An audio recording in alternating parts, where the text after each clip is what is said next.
In this short video, I'll show you how to create a print macros in Excel so you can generate standardized reports with one click. Firstly, go ahead and press Alt 11 on your keyboard and this tab will pop up. Go to the Insert tab and press Module. Now what we need to do is to input a formula. So first, go ahead and type sub print report. Then this two parentheses like this. Press enter.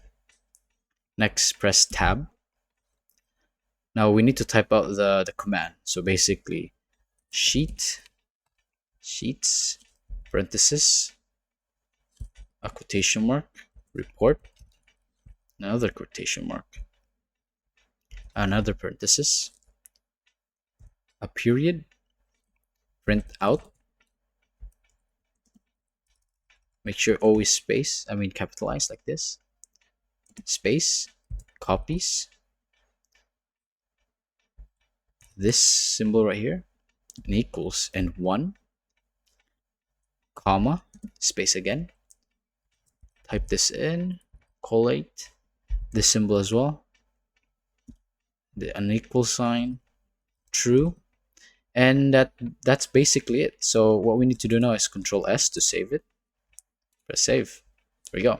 We can now go ahead and press X. Now what we need to do now is assign a button. So go ahead and go to the Developer tab.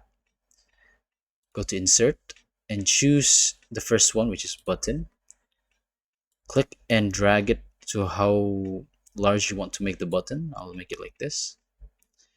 And it should show module print report. So I'm gonna choose the first one and press OK. There you go. Right click to edit the text. Something like, let's edit into something like print button.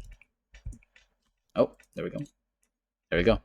So when you click it, it should ask you to print, but I'm not planning on printing anything. So there you go. Now you know how to create a print macros in Excel. You can watch this playlist if you ever get stuck with this problem.